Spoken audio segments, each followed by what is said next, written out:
Hey, what's going on, YouTube? It's another episode of Sports Picks with Big Zay. And boy, I'm in a good mood today. Yesterday, we absolutely crushed the books. You know, all the games already done with. The only game that's left is the Diamondbacks and the Giants. The Giants lead the Diamondbacks 2-1. It's the top of the seventh inning. Bottom of the seventh inning. So overall, if the Diamondbacks cash the 1.5, like we say, we went 11-4 for the day. Out of the 15 games, we only lost 4 of them. We hit 11. You know, that's if the Diamondbacks can cash the 1.5. You know, 11-4. Man, that was an amazing day. Y'all seen I had the Yankees. The Yankees hit the grand slam in the ninth. In the bottom of the 10th, baby, overtime. That's what, hey, I'm feeling good. I done hit me a couple parlays today, baby. I can put some big money in my pockets today. Hey, we hitting the books hard. I'm going to go ahead and give y'all my baseball slate for August 18, 2022. Now, the first game, we got the Rockies at the Cardinals. We got Antonio Sensatella going against Adam Wainwright. And, man, last time Adam Wainwright was on the mound, he went against a Brewers team and pitched 9 innings against a Brewers team. And, you know, the Brewers are just hitting right-hand pitching way better than the Rockies. The Rockies' OPS the last 30 days is still pretty good against right-hand pitching. But for Adam Wainwright to go up against this Brewers team that's just clubbering righties and pitch the whole 9 innings, you know. But he's going up against Antonio Sensatella. And, you know, Antonio Sensatella, he's a pretty good pitcher himself. You know, he's not one of my favorite pitchers to back. But, you know, he's a pretty good pitcher himself. And, you know, yesterday we had the under. You know, when the under cashed for us, you know, and I think these are 2 pretty good pitchers. And seeing how Adam Wainwright shut out the Brewers last time, I'm going to take the under 9. They got the over and under at 8.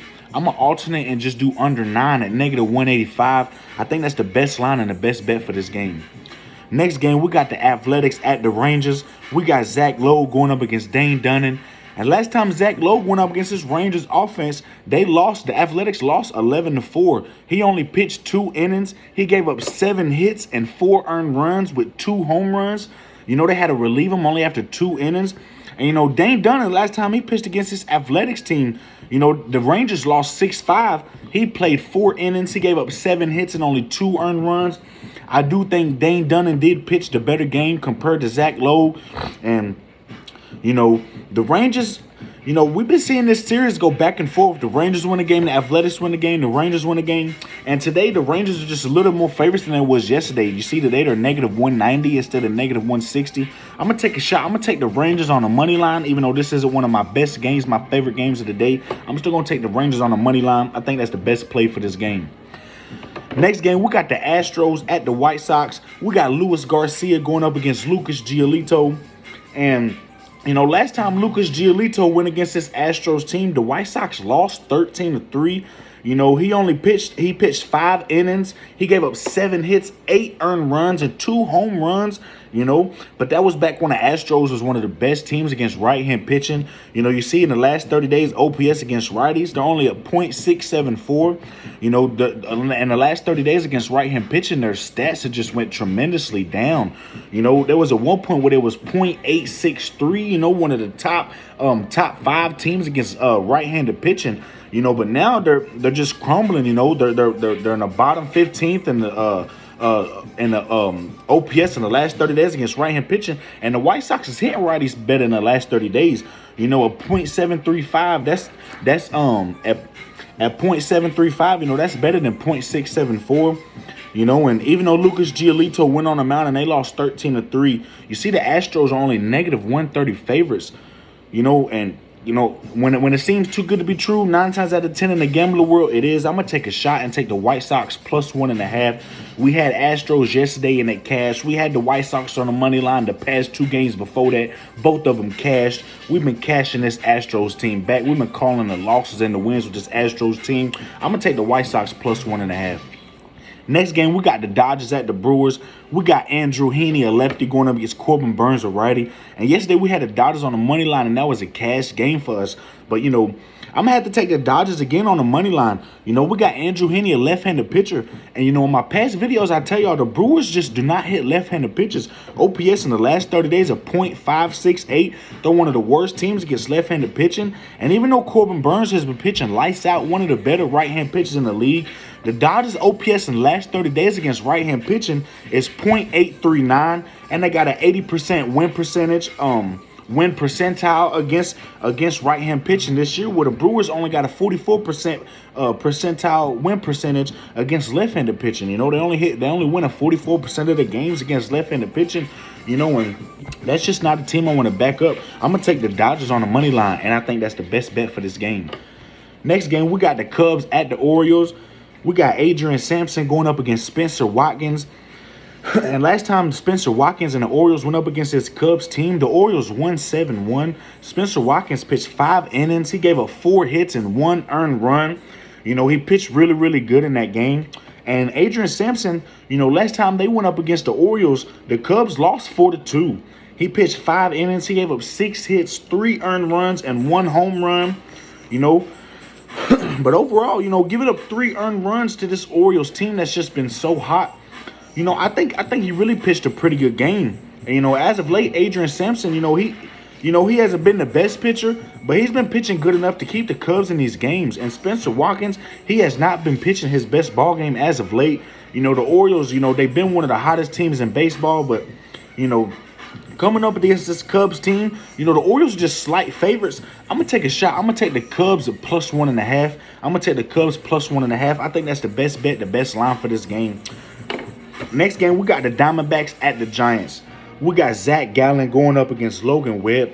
And this whole series, we've had the Diamondbacks +1.5. And the Diamondbacks have been keeping it close. The Giants just haven't really hit nothing off of the Diamondbacks' right-hand pitching. And, they're going up against Zach Gallen, who's one of the better right-hand pitchers in the league. And, going up against Logan Webb, another one of the better right-hand pitchers in the league. But instead of the under, I'm going to take the Diamondbacks +1.5. I think that's the best line for this game, the best bet in this game. I'm going to take the Diamondbacks +1.5. Next game, we got the Red Sox at the Pirates. We got Nathan Eovaldi going up against JT Brubaker. And, boy, Nathan Eovaldi is not one of my favorite pitchers. I really do not like to back him. But going up against JT Brubaker, I do think Nathan Eovaldi is the better pitcher on the mound. JT Brubaker's on a 6-game losing streak. And until he shows me otherwise, until he starts getting these runners out, until he starts giving up so many hits, giving up so many earned runs, the home run ball has been an issue. I cannot simply back him up. The Red Sox have owned the Pirates all series. I'm going to take the Red Sox on the money line. Next game, we got the Blue Jays at the Yankees.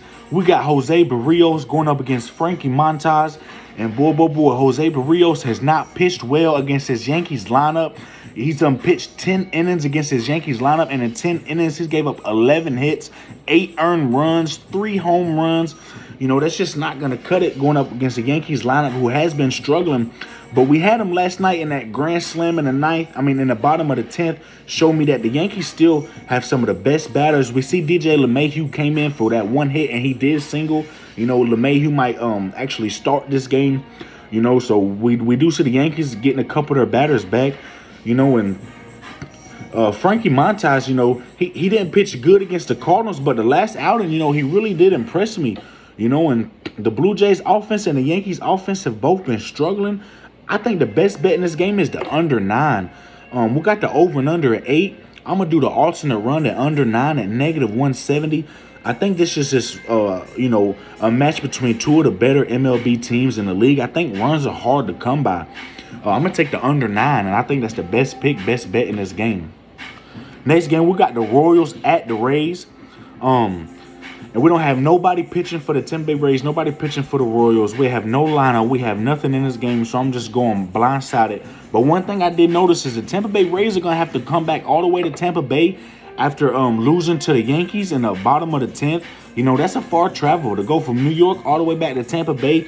And to see the Royals just had to play at the Twins, to go from Minnesota all the way to Florida. That's a long trip, too. Regardless, whatever the over and under is, I'm going to go with the under in this game. I think both of these lineups, I think the travel gets to both of these lineups. I think we see an under type of game here. And that's going to be my best bet in this game, considering I don't have no information on that game. Now, the next game, we got the Mets at the Braves, and we had the Mets in the first 5 innings yesterday, and the Mets was up 4-1. That was an easy blowout win. That was one of my favorite bets of the day, and yesterday was an incredible day. As long as the Diamondbacks cashed the 1.5, we went 11-4. I'm really hyped about that, but, we got Jacob deGrom going up against a Braves team that, we don't see a pitcher, and the Braves offense has been coming alive. Y'all see I took the Mets in the first 5 innings yesterday. Even though they gave up a lot of earned runs late in the game, they still put off the win. But I'm going to take the Mets in the first 5 innings as well. I think Jacob deGrom is good enough to pitch against whoever the Braves have on the lineup. And, the Mets offense has just been coming alive a little bit better than the Braves these last couple games. The Mets pitching staff, I think, is just a little bit better than the Braves. With Jacob deGrom and Max Scherzer, they the 2 best pitchers. If the Braves couldn't get anything done against Max Scherzer, I don't think they get anything done against Jacob deGrom. I do not trust the Mets bullpen against this Braves lineup, though. I'm going to take the Mets in the first 5 innings. Now, the next game, we got the Nationals at the Padres. We got Anibal Sanchez going up against Yu Darvish. And last time these teams went up together at the Nationals, Anibal Sanchez got the win, and the Nationals got the win. They won 4-3. But one thing that surprised me is we seen 4 home runs in that game. We seen 4 home runs, and we seen an underscore. Only 7 runs with 4 home runs gave up. At this one, I'm going to take the over 7. I'm going to do an alternate run at over 7 at -165. I think we're getting a really good price on a really good line that I think could potentially cash really early in this game. Anibal Sanchez going up against this Padres lineup at the Padres. Seeing how we took Padres yesterday and the Padres blew out the Marlins. It was another blowout cash money win at -155. It was one of my best bets of the day. Actually hit a parlay. I had the Yankees, the Astros, and the Dodgers. I won $550. So I'm pretty stoked out. But in this game, I got the over 7 at -165. I think that's the best line. I think that's the best bet for this game. Considering there was 4 home runs last game and it went under. They got the under set just a little too low for me at 7.5. I don't want to get killed by the half run. I'm gonna take over 7 at -165, and that's gonna be my best bet in that game. And this has been Sports Picks with Big Zay. Hey, YouTube, I appreciate y'all, man. I'm almost at 200 subscribers. I'm 1 subscriber away from 200. If y'all could please share this video and like this video. Man, y'all been doing a good job, man. I love all my viewers. This wouldn't be possible without y'all. In the betting and the gambling community, we are a family. I always want to hit more than I lose. And I've been on a tear. I've been turning up the Vegas books, baby. I want Vegas to wake up crying after me and my team done hit. I want Vegas to wake up and not know what happened after me and my team hit, baby. I'm bringing straight positive energy. I want everybody to hit. In the comments, baby, drop y'all's tickets. Drop y'all's tickets. Let me know if y'all won yesterday. Let me know if y'all lost. Talk to me, baby. Hey, we all friends and family in the gambling world. God bless everybody. I pray we all come up. It's a new month. We're in the middle of August. We've been hitting the books tough, baby. If the Diamondbacks cashed to 1.5, we went 11-4. So 75, 76%, cash yesterday, along with the Diamondbacks cashed to 1.5. This has been Sports Picks with Big Zay. I'm out, YouTube.